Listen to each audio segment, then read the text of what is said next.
നമസ്കാരം, എല്ലാവർക്കും ഒരു പുതിയ വീഡിയോയിലേക്ക് സ്വാഗതം. അപ്പോൾ ഇന്നത്തെ വീഡിയോ ഒരു കുക്കിംഗ് വീഡിയോ ആണ് കേട്ടോ. അപ്പോൾ ഞാനല്ല കുക്ക് ചെയ്യുന്നത്, എന്തായാലും ഞാൻ അമ്മനെ കൊണ്ടാണ് കേട്ടോ ചെയ്യിപ്പിക്കുന്നത്.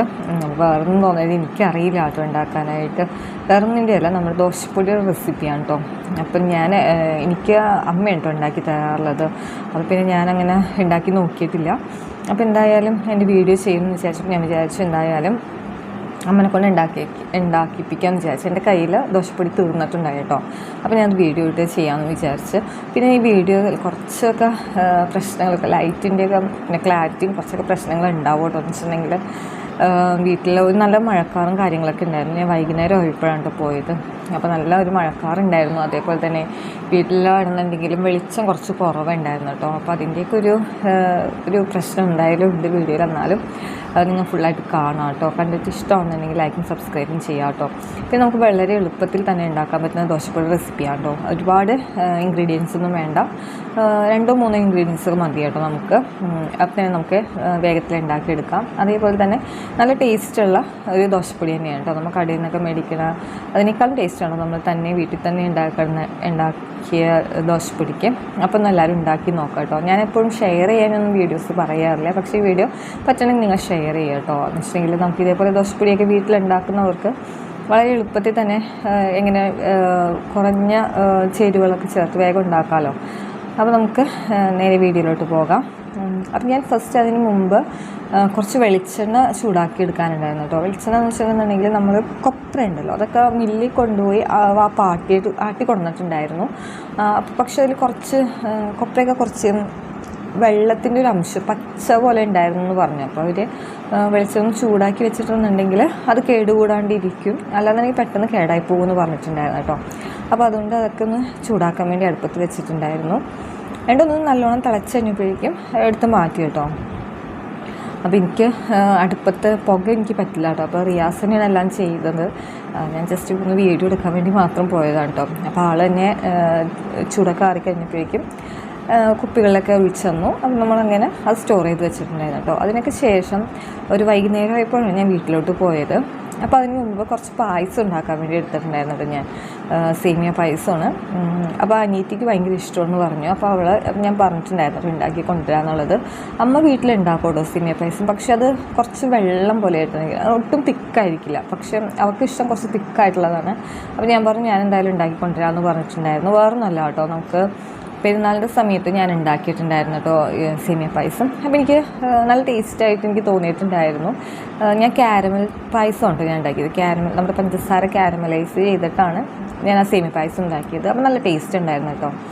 അപ്പോൾ ഞാൻ ഫസ്റ്റ് നമ്മുടെ പായസത്തിന് ആവശ്യമുള്ള മധുരം പഞ്ചസാര എടുത്തിട്ടുണ്ട്. എന്നിട്ട് അതൊന്ന് ക്യാരമലൈസ് ചെയ്യാനായിട്ട് വെച്ച് കൊടുത്തിട്ടോ. ക്യാരമലൈസ് ചെയ്യുന്ന സമയത്ത് കുറച്ച് വെള്ളമൊന്ന് ഒഴിച്ചു കൊടുക്കുക കേട്ടോ. ഞാൻ ഒരു തുള്ളി വെള്ളം ഒഴിച്ചു കൊടുത്തിട്ടുണ്ടായിരുന്നു.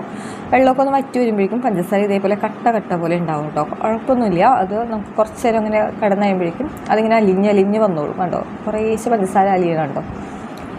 അപ്പോൾ ഇത് നന്നായിട്ട് അലിഞ്ഞ് വന്നോളൂ കേട്ടോ.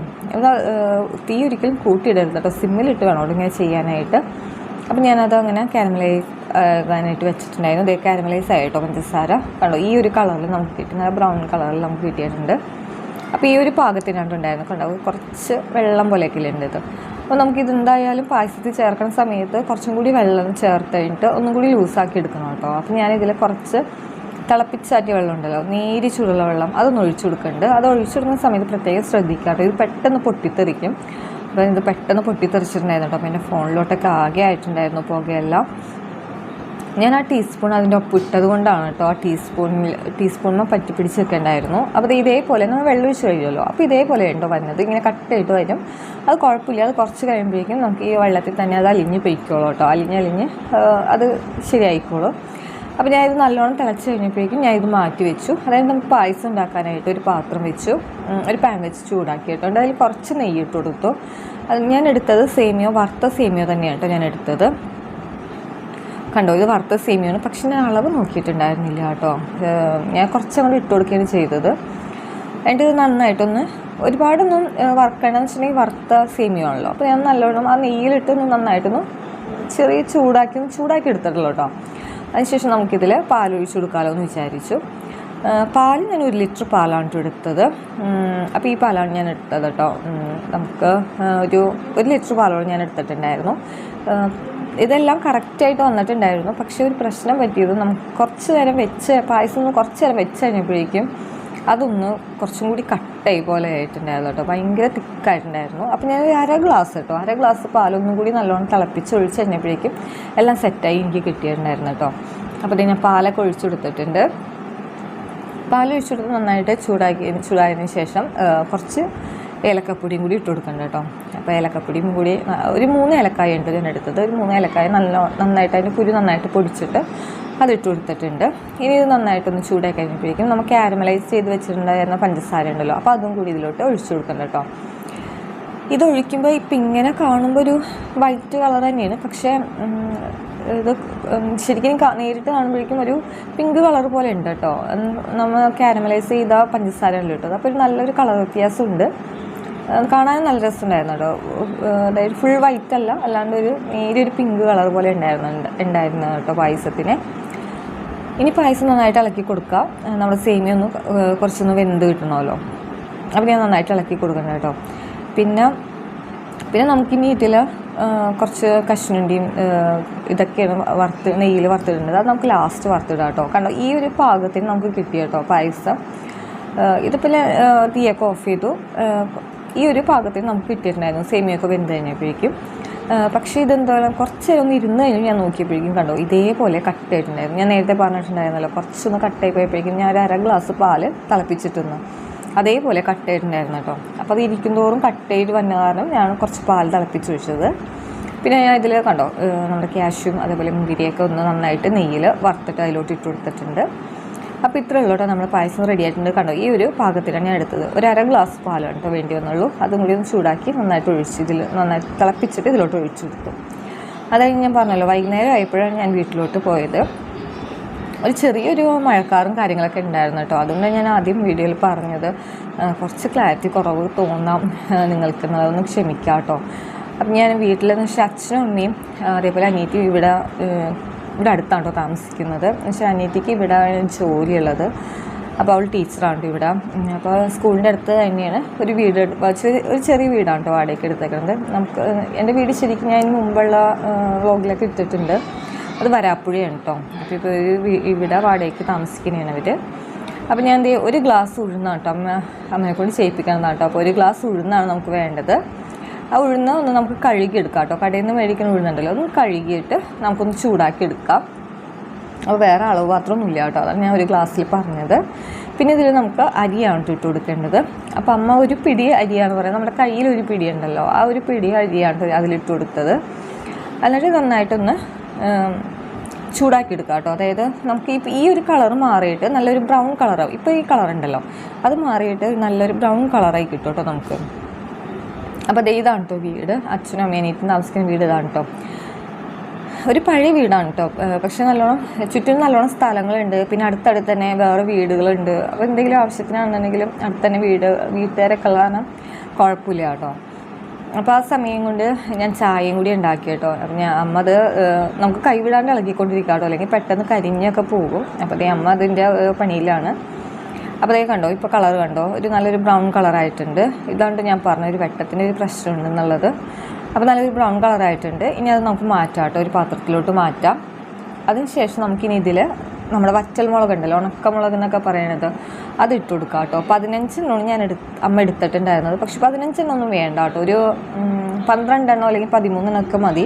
പക്ഷേ നല്ല എരിവുണ്ടായിരുന്നു മുളകിന്. പല മുളകും പല എരിവായിരിക്കുമല്ലോ. പക്ഷെ ഇതിന് നല്ല എരിവുള്ളത് കാരണം കുറച്ച് എരിവ് കൂടുതൽ പോലെ എനിക്ക് തോന്നിയിട്ടുണ്ടായിരുന്നു കേട്ടോ. പിന്നെ ഇത് വെളിച്ചെണ്ണ ഒന്നും വേണ്ട കേട്ടോ. ഇത് നമുക്ക് വറുത്തെടുക്കാനായിട്ട് വെളിച്ചെണ്ണ ഒന്നും ഒഴിക്കേണ്ട. അരിയിലാണെന്നുണ്ടെങ്കിലും വെളിച്ചെണ്ണയൊന്നും ഒഴിക്കേണ്ട കേട്ടോ. എന്നിട്ട് നമുക്ക് ഈ മുളക് നന്നായിട്ടൊന്ന് വറുത്തെടുക്കാം. അപ്പോൾ ഇത്രയേ ഉള്ളൂ കേട്ടോ, മുളകും കൂടി വറുത്തിട്ട്. അപ്പോൾ ഇപ്പം എന്തോരം നമുക്ക് വേണ്ടി വന്നു, അരി വേണ്ടി വന്നു, ഉഴുന്ന് വേണ്ടി വന്നു, അതേപോലെ തന്നെ മുളകും വറുത്തത് വേണ്ടി വന്നു. പിന്നെ ഉള്ളത് പിന്നെ മെയിനായിട്ട് വേണ്ടത് നമുക്ക് കായപ്പൊടിയാണ് കേട്ടോ.